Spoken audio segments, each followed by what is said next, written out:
I woke up with the smell of fresh coffee curling through our kitchen, the kind that reaches your nose before your eyes open. Outside, the sky was clear blue, dawn light resting on the quiet roofs of Maple Hollow. Maple Hollow is the sort of neighborhood that shows up in real estate brochures.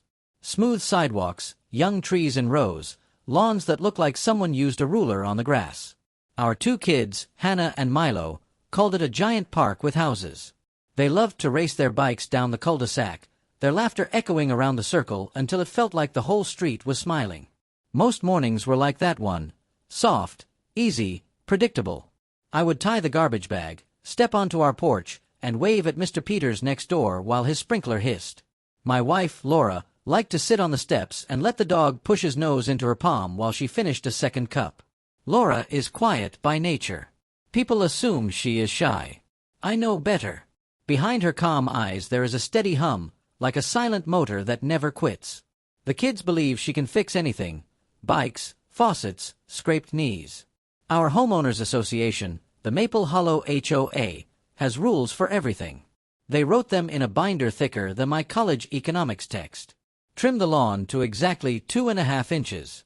Paint the mailbox only cedar dusk or granite gray. Fold trash cans behind the side fence no later than 10 a.m. When we first moved in, I grumbled, then shrugged. The rules seemed annoying but harmless, the price of quiet streets and neat gardens. Summer rolled in warm. On Saturdays, we held a small barbecue in the driveway. I would smoke ribs, the smell floating over to the Jacobs family across the street until they found an excuse to wander over.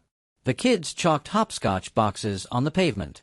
Fireflies lingered past bedtime. At night, Laura and I sat on the deck listening to crickets. Those moments felt bulletproof, like nothing bad could slip inside the fence. Then the first letter arrived. It was folded with mechanical precision, slid under the front door. Notice of violation, the top line read in red. According to the letter, our mailbox flag was the wrong shade of red.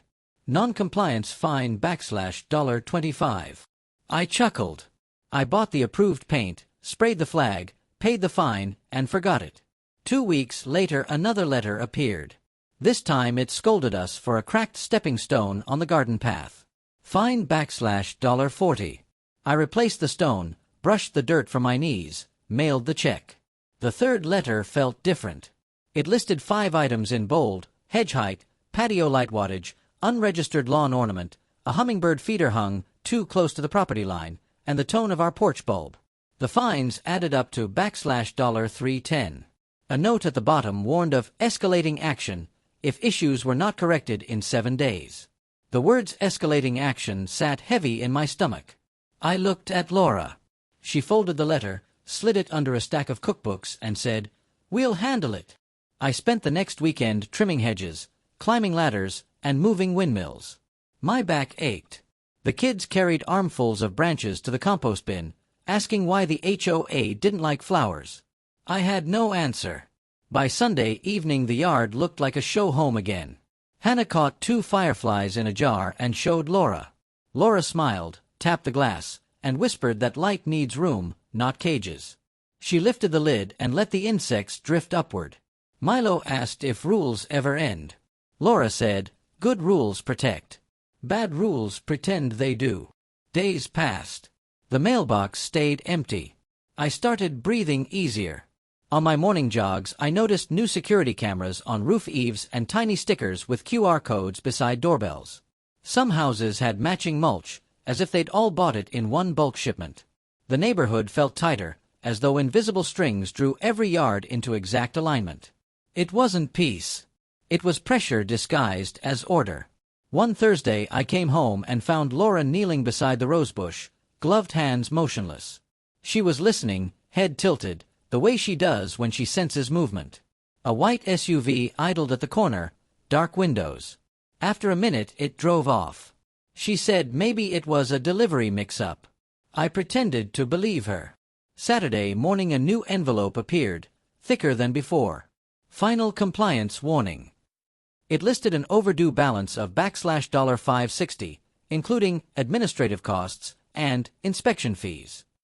At the bottom a bold line stated, "Failure to rectify within 72 hours may result in enforcement measures including but not limited to, forced vacancy.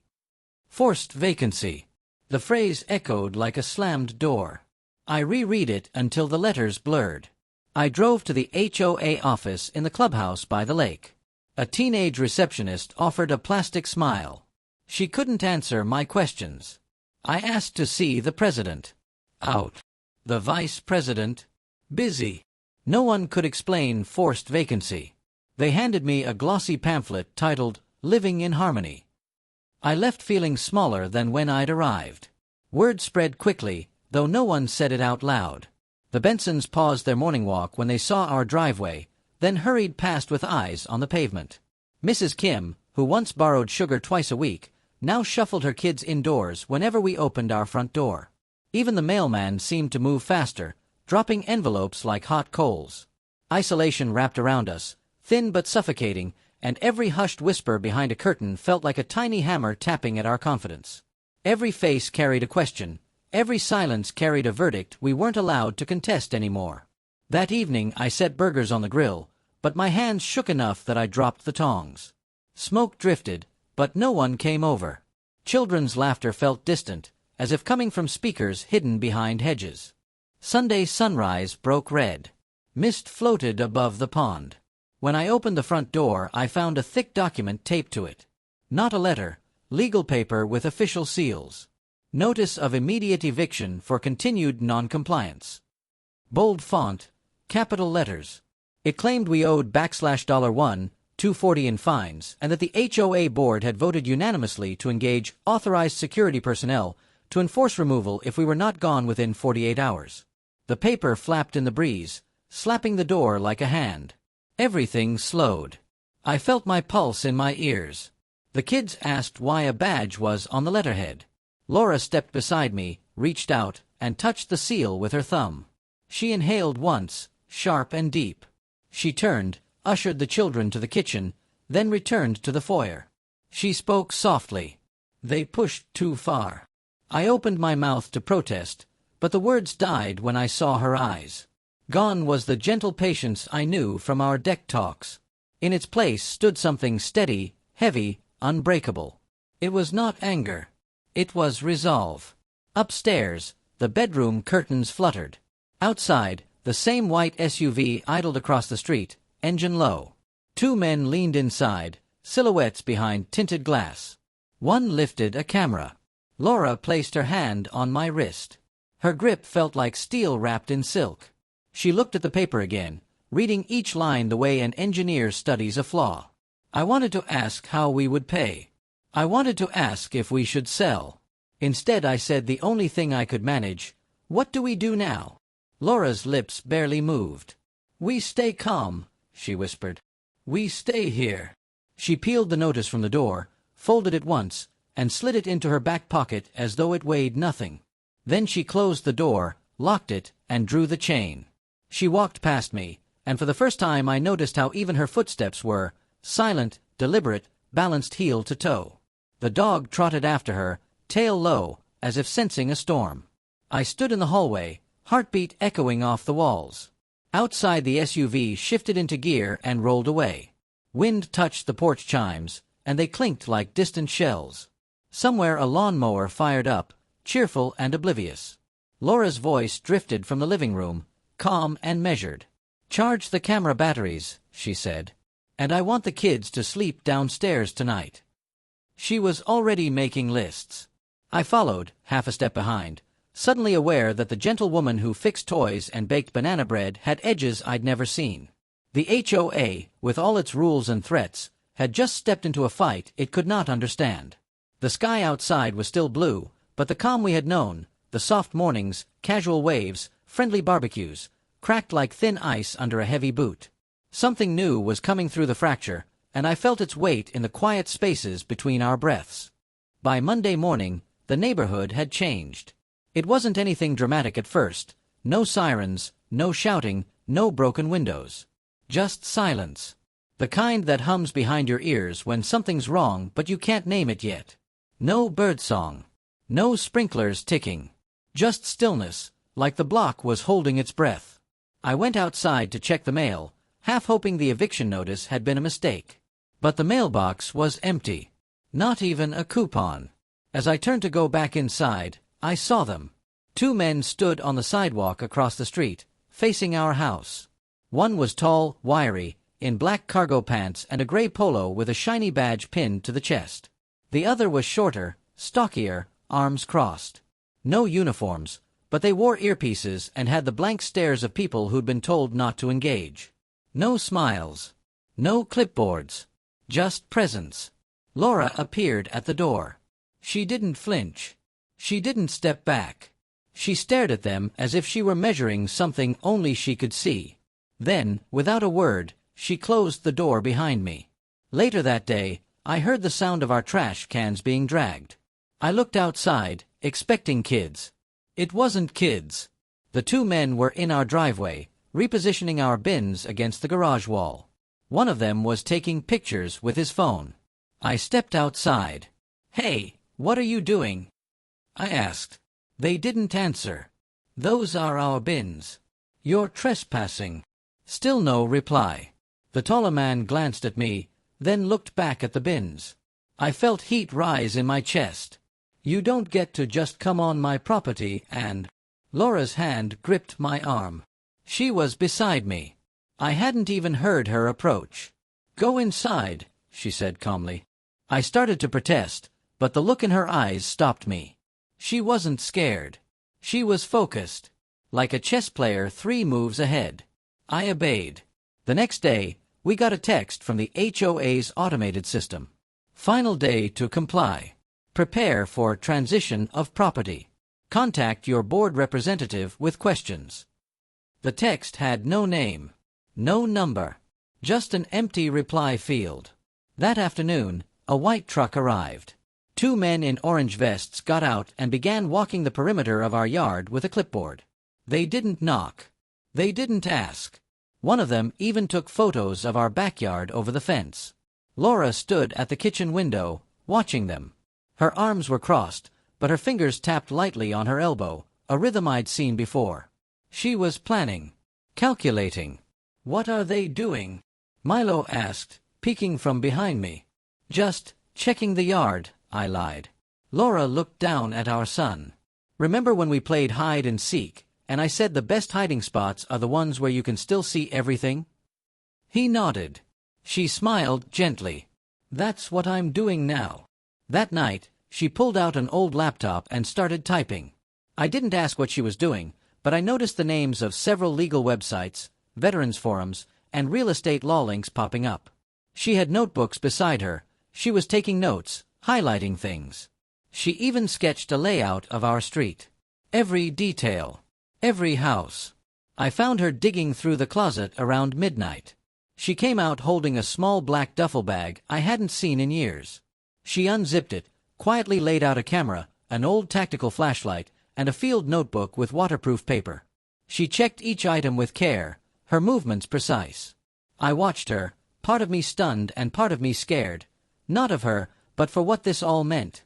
My wife, the woman who once baked star-shaped cookies for the 4th of July block party, now looked like she was preparing for a mission. And in a way, she was. The next morning, one of the so-called enforcers stepped onto our porch and taped a thick packet to the door. I opened it carefully. "Authorization for entry," it read. It claimed the HOA had obtained the right to enter the property to secure community standards. It was full of vague legal jargon. Half of it didn't even make sense. No court stamp. No lawyer's signature.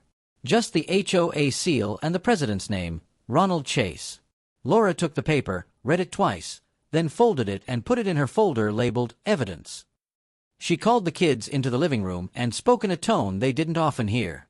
Calm, serious, but kind. "There might be people around the house. You're safe. But if anything feels strange, you come straight to me." "Okay." Hannah nodded. Milo hesitated. "Are they the bad guys?" Laura bent down. Sometimes bad guys wear polite smiles and badges they didn't earn. That evening, a different SUV rolled slowly down the street. I recognized the man in the back seat. It was Ronald Chase, the HOA president. He glanced at our house as they passed, then looked away when he saw Laura on the porch.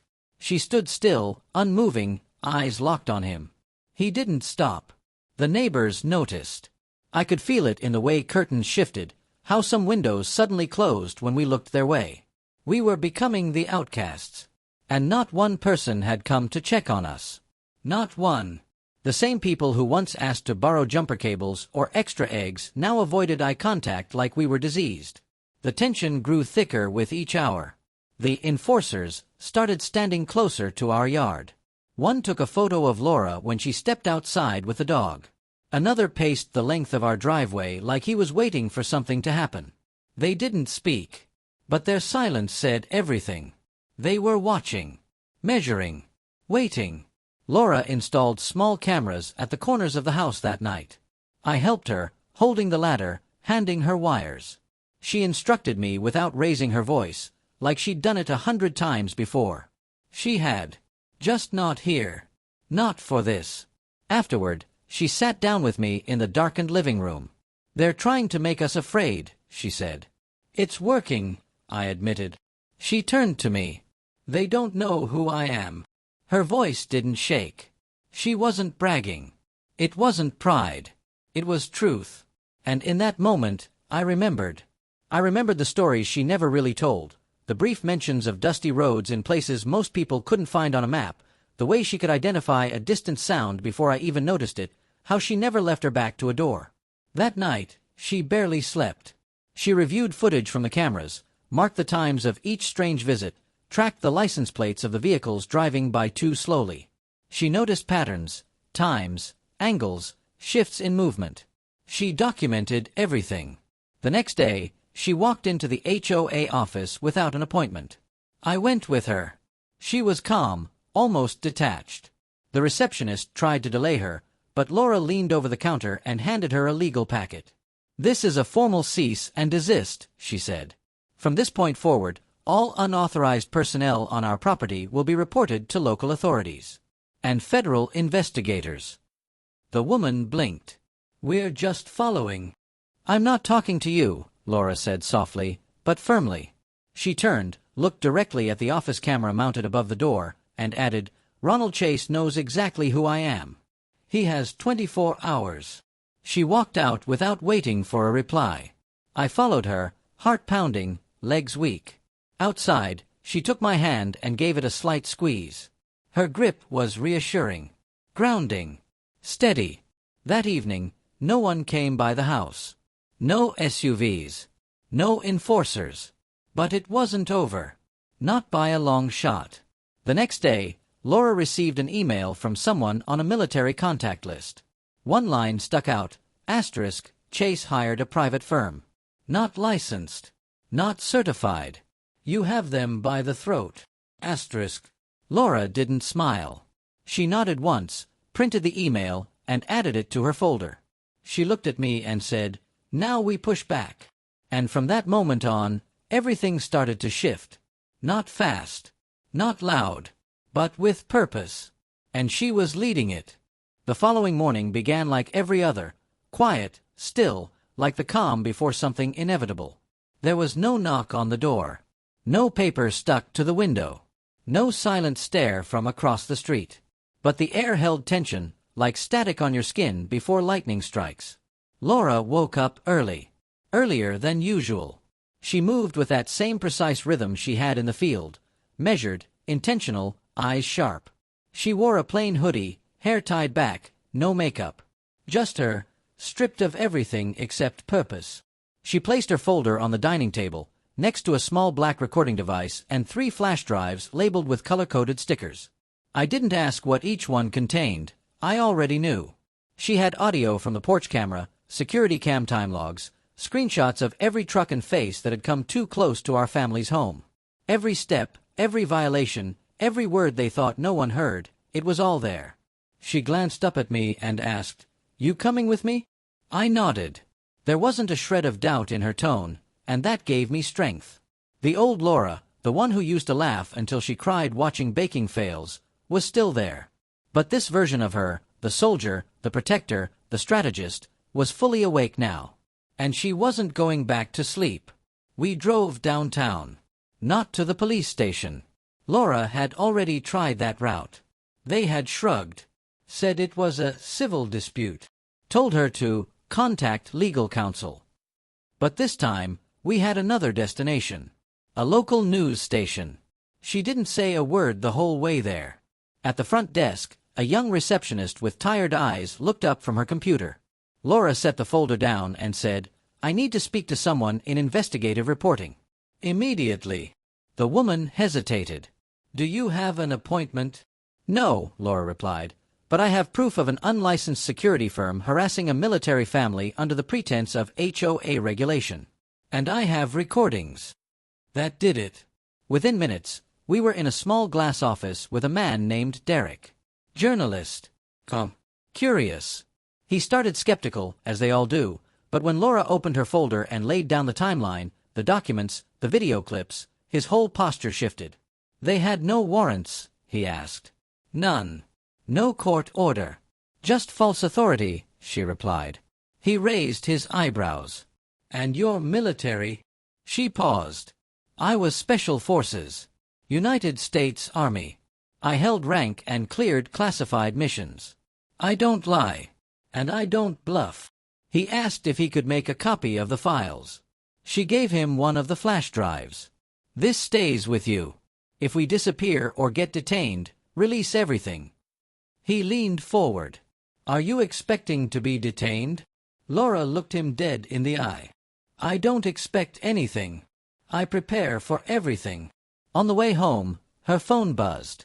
It was a blocked number. She answered without hesitation. I could only hear her side of the conversation.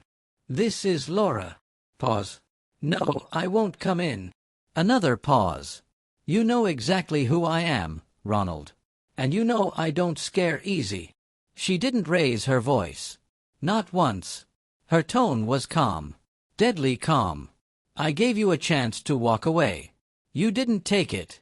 Now you'll answer to more than just me." Then she ended the call. No flourish. Just a flat tap of her thumb. I glanced at her, waiting for some kind of reaction. She didn't offer one. But her breathing changed. Slower. Measured. Like she was letting the rage settle instead of letting it rise. That night, while we sat in the living room pretending to watch cartoons with the kids, I noticed something different on the street outside. Silence. No enforcers. No watchers. Just quiet. But Laura didn't relax. "They're regrouping," she murmured, barely audible. She spent the next few hours contacting others. Old friends, teammates, people she hadn't spoken to in years but trusted with her life. I heard only pieces of conversations. "I need verification on this Chase guy. Can you cross-check that badge number? Pull the public HOA records. See who's funding this." She didn't sleep that night. But she wasn't restless. She was building something. Layer by layer. Around 3 a.m., she got the confirmation. Chase wasn't just the HOA president. He had financial ties to a private security firm flagged in 3 states for overreach. Lawsuits had been quietly settled. Victims intimidated. Reports lost. Laura leaned back in her chair, staring at the ceiling. Then she said softly, "It's bigger than just us." In the morning, Derek called. "The journalist." "You were right," he said. "We dug into Chase. This goes up the chain. I've got my editor on board. We're preparing a feature. But it could take a few days." Laura simply said, "Don't wait too long." By the afternoon, 3 cars we didn't recognize were parked on our street. Plain sedans, tinted windows, no logos. Just sitting. Watching. I turned to Laura. "They're back." She nodded. Then she stood and calmly said, "Get the kids' go-bags." We had prepared them earlier in the week. Just in case. As I gathered the small backpacks with clothes, IDs, snacks, and cash, I realized this wasn't just defense anymore. We were officially in counterattack mode. But Laura didn't leave. She didn't run. Instead, she went to the front porch and stood in full view of the cars. Her arms folded, her stance solid. The cars didn't move. Not until a 4th vehicle arrived. A black SUV. Out stepped Ronald Chase himself. He didn't look nearly as smug as he had on his HOA newsletter photos. In fact, he looked like a man who had just received very bad news. Laura didn't walk to him. She waited. He crossed the yard slowly, stopping a few feet away from the porch. "Mrs. Calder," he began, his voice cautious, almost polite. "Don't speak to me like we're neighbors," she said. "You crossed that line the moment you threatened my home." "I didn't threaten you. You sent men onto my property. You authorized surveillance.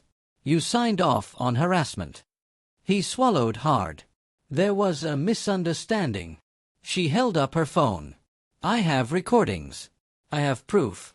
And I've already shared it with media, attorneys, and federal channels. If anything happens to me, you're done." Chase looked at her for a long moment. Then he lowered his eyes. "We'll withdraw the enforcement request. Effective immediately." Laura didn't blink. "You'll issue a formal apology. In writing. To me, and to every homeowner you've targeted." "That might be. Don't test me," she said. He nodded once, like a child caught red-handed. Then he turned and walked back to his SUV. The cars pulled away. Slowly. One by one. Just like that. But Laura didn't smile. Didn't exhale. She simply watched them disappear, then turned to me and said, "This isn't over yet. We exposed them. Now we make it count." She walked inside, her shadow long against the hallway wall. And in that moment, I understood something. Laura hadn't just fought back. She had declared war. And she was just getting started. It had been 4 days since Chase backed off. 4 long days of uneasy peace. No more strange vehicles parked outside. No more uninvited men lurking near our fence. No more surprise notices or anonymous texts. The house was still. But it wasn't over. Laura knew it. And so did I. She was up at dawn again, this time dressed in jeans and a dark green shirt, sleeves rolled up. Her hands were steady as she packed another manila envelope, copies of the HOA bylaws, her compiled evidence, and a typed letter of intent addressed to the homeowners in our neighborhood. I watched as she sealed it, pressed her palm flat across the fold, and wrote in bold capital letters across the front, "For everyone who's been silenced." She said nothing for a while, her gaze lost in the distance. Then finally, "They were never just targeting us. They've been doing this for years." I nodded, though the weight of it hadn't fully hit me until that moment. "But no one spoke up." "Because they were afraid," she said. "Just like we almost were." Later that morning, we walked the block together, quietly slipping a copy of the letter into each neighbor's mailbox. Not knocking. Not waiting. Just letting the truth land where it needed to. We didn't talk during that walk. It felt sacred, somehow, like planting seeds in dry soil and trusting something would eventually grow. By the time we got home, Laura had already received her first text. Asterisk, "Thank you. We thought we were alone. Please keep going." Asterisk. Then another. Asterisk, "They fined us for our garden beds. Said it didn't fit the aesthetic. We paid thousands. Thank you for standing up." Asterisk. And another. Asterisk, "We're behind you. Just say what you need." Asterisk. She read each message carefully, her expression never changing, but her grip on the phone tightened slightly every time. Her resolve was building, like steel hardening in fire. That evening, she did something I never expected. She opened the garage and pulled out an old crate marked Army Gear. Dust-covered and sealed with reinforced tape, it hadn't been touched since the day she left active duty. She cut it open with a utility knife, slowly, reverently. Inside were old badges, patches, maps, a pair of worn combat boots, and a journal wrapped in canvas. She sat cross-legged on the concrete floor and began flipping through it. Each page was filled with scribbled tactics, reminders, quotes from fellow soldiers. Some were light-hearted. Some were grim. One page caught her eye. She tore it out carefully, then walked over and taped it to the inside of the garage door. I glanced at it later when she was asleep. It read, asterisk, "You don't need permission to do what's right. You just need courage." Asterisk. 2 days later, Laura received a call. Not from a neighbor. Not from the news station. From Washington, D.C. The woman on the other end introduced herself as part of a congressional oversight committee looking into private security firms misusing HOA contracts. Someone had forwarded Laura's documents. Someone had whispered her name in the right ear. She listened quietly, nodding, eyes narrowing with each word. When she hung up, she didn't speak right away. Then she looked at me and said, "They want me to testify." A beat of silence passed between us. "Are you going to?"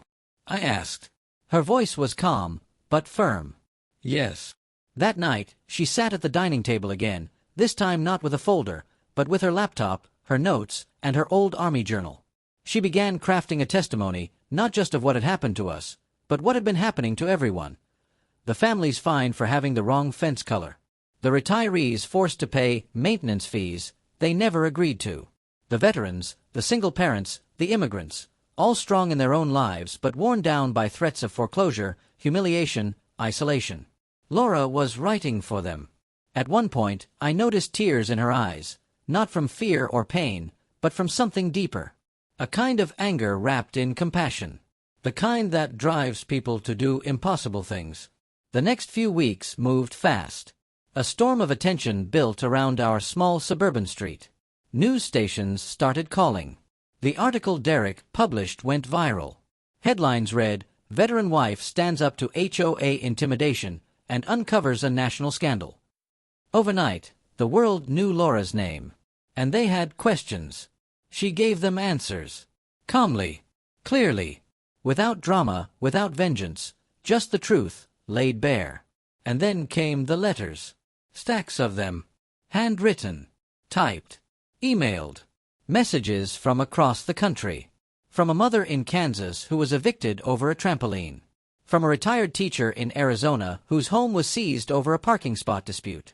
From a Marine in Florida who said, "I thought I'd seen everything until my HOA treated me like a criminal." Laura read each one.